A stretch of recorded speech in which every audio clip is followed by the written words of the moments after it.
What is up, everybody? It is Alex from Heavy New York. We are back at Irving Plaza, and today we are here with Frank Iero of My Chemical Romance and LS Dunes. Thank you so much for being here today. Absolutely, man. Yeah. I thank you for being here. I had to be here. I have a show. Fair enough, man. It's so awesome to have you here. First question I wanted to ask you is, being such a prolific artist between My Chemical Romance, LS Dunes, your solo stuff, is there like a different mind frame depending on what project you're playing with, or is there like a usual method behind the madness that sort of like applies to everything? I don't know. I'd like to say that there's this predetermined formula that I have for writing, and oh no, this is like the time I dedicate to this project, and this is the time I dedicate to that project. But it doesn't really work that way. The universe kind of tells you where you should be and what you need to be writing. Um, I'm getting better at, I guess, listening to that and figuring out, reading those signs and kind of just playing my part. In order to get like that inspiration, that sort of like creative energy, do you almost kind of like need to put yourself in a place to sort of cultivate ideas, or does inspiration just strike when you least expect it? It definitely strikes when you least expect it. It your job is to be a conduit all of the time. To just be open to the things that are coming through and let it pass through you.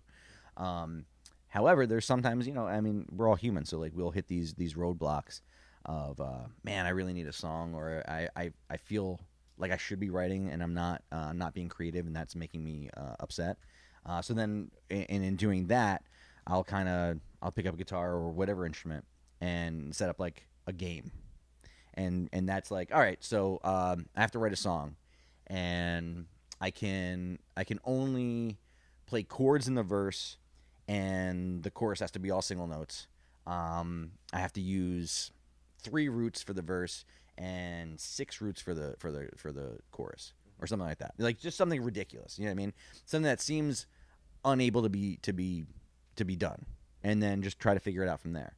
Now, there's no rules. I mean, you don't have to like it has to be that, but it gets your mind working and gets your brain working out of the box of fuck. I need to write something. I can't. I have nothing there. You know what I mean? And you just start playing, and oftentimes you'll either knock down that door or come up with something new and fun.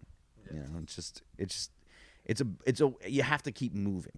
Well, I thought because like My Chemical Romance, it's a very conceptual driven band with the imagery of the Black Parade and Danger Days, but LS Dunes seems to be very punk rock, and you said you found it sounded like it was a very organic formation process. But then like with your solo work, I figure it's more singer songwriter. So you've throughout your career you've explored songwriting through many different angles, right? Oh, definitely. I mean, each band and each project has you have a different role to fill.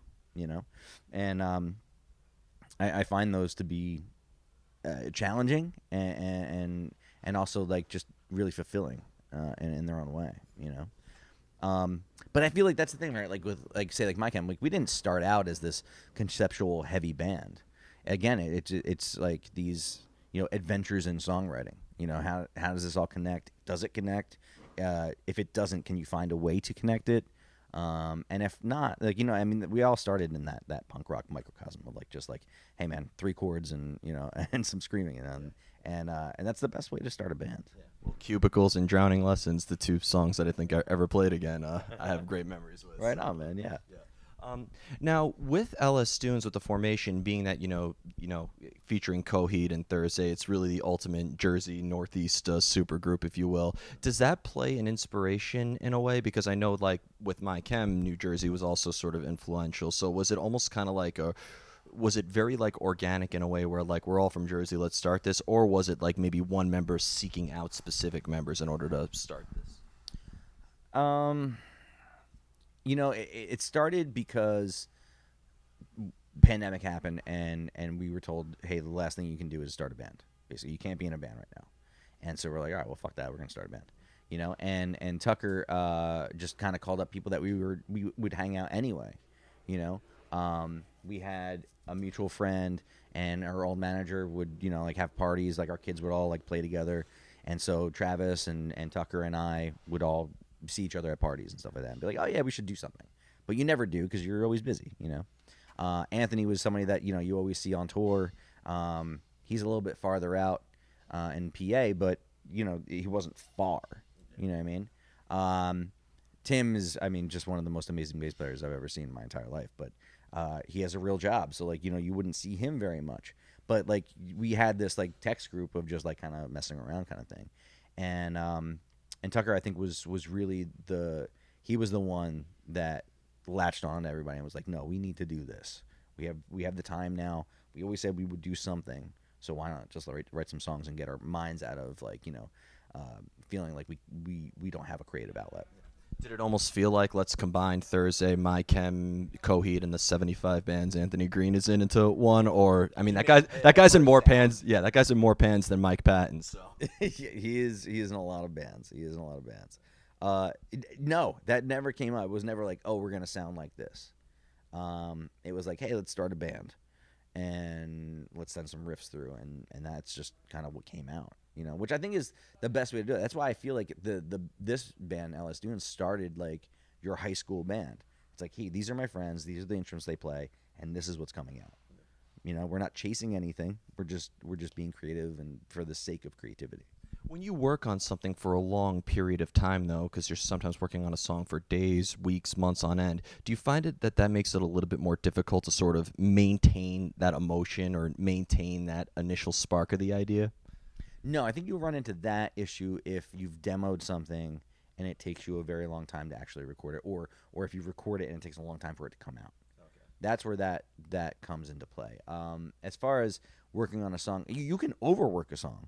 It's a lot like cooking. Like you can overwork, a meat or something like that, like overstir it kind of thing, and then it gets tough.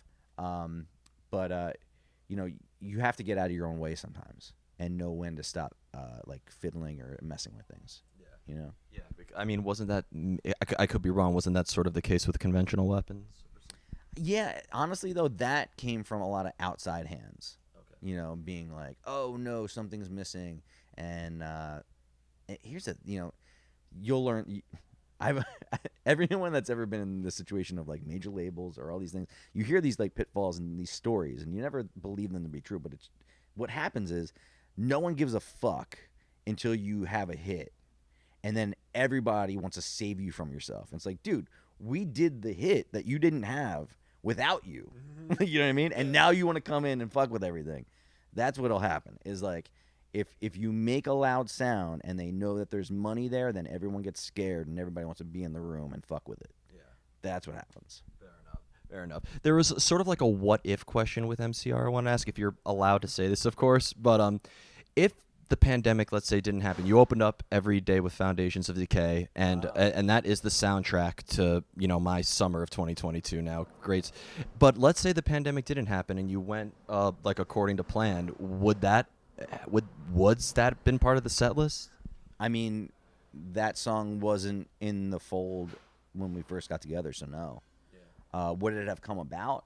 I have no idea. Yeah.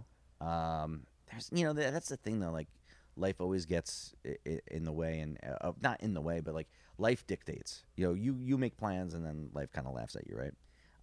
So everything happens for a reason, even the shitty stuff.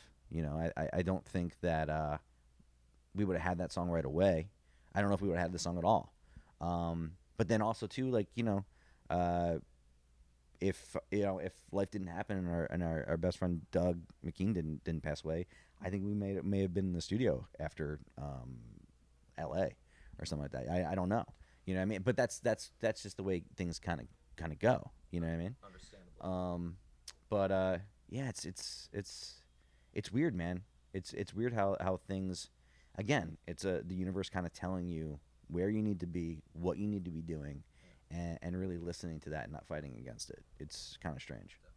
And I have two more questions for you, if that's cool. But when it comes to playing live, as somebody who has seen you with My Chem and LS Dunes now, both phenomenal experiences, is there a similar energy that's channeled into your live presence as songwriting in a way, or are they two completely separate forms of expression? I think it's different. Every band has its own working order and feeling behind it. The reason why My Chem is the way My Chem is, and the reason that Dunes is the way Dunes is because of those people in that room at that time. There's no other. You know what I mean? It's different. No one else can, like, you can't get like 5 other people in there and play My Chem songs and have it be My Chem. It just won't sound the same. That's why that whole like the idea of like, oh yeah, we're just gonna like with Kiss, like it's gonna be like Blue Man Group. It's like no, it's not gonna be Kiss, dude. Well, I guess maybe I don't know, but I think that I go through a different set of emotions every time I'm in a different band. You know, when we're playing different songs, and it's from tour to tour as well. Um, but the main thing that holds through is like it's you're up on stage with people that you really enjoy being around, really enjoy like creating with, and that's what makes it fun. You know. Um, Dunes is very low stress though. Like it's so fun to make music with these guys, And maybe that's because we don't have like these like the higher ups like breathing down our necks. There's not pressure there.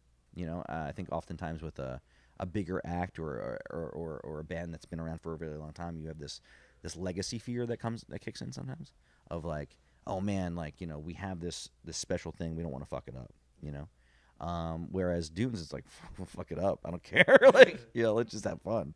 And that's a blast. And I've definitely noticed that too. It's all organic rock. That's how I Yeah, call it it. really is, dude. Yeah. And the final question I wanted to ask you is, and as you've all witnessed, is that people have connected with you as an artist plenty of times. I know people who were attending my school at SVA because of My Chemical Romance. Like I know people who are playing music for you. I met people who said that your music saved their life, and I'm seeing that now with Ellis Dunes, how it really has connected with people. To really be the ultimate party to come back from the dark times we faced. When you see how people are connecting with your music in a significant way, do you think that adds like a new type of meaning to the material, or maybe another layer of context in a way? It does. No, it does. I used to think that art finished, but when you were done with it and you released it, and I've come to realize, I think in my older, maybe more wise years, that it doesn't end there, and it doesn't end really for the foreseeable future. It ends when people stop listening and stop reacting to it. The beauty, it really just starts when you release it, because all this inspiration, all this art comes back to you when people are hearing it and doing things inspired by it, and then you see these other art forms come back, and it's like, oh, I made this painting because of this song you wrote, or I crocheted this thing, or I made this this play because of the, and it's insane. It's this constant, it's almost like an ocean of ideas and inspiration and art, and so it's beautiful, man.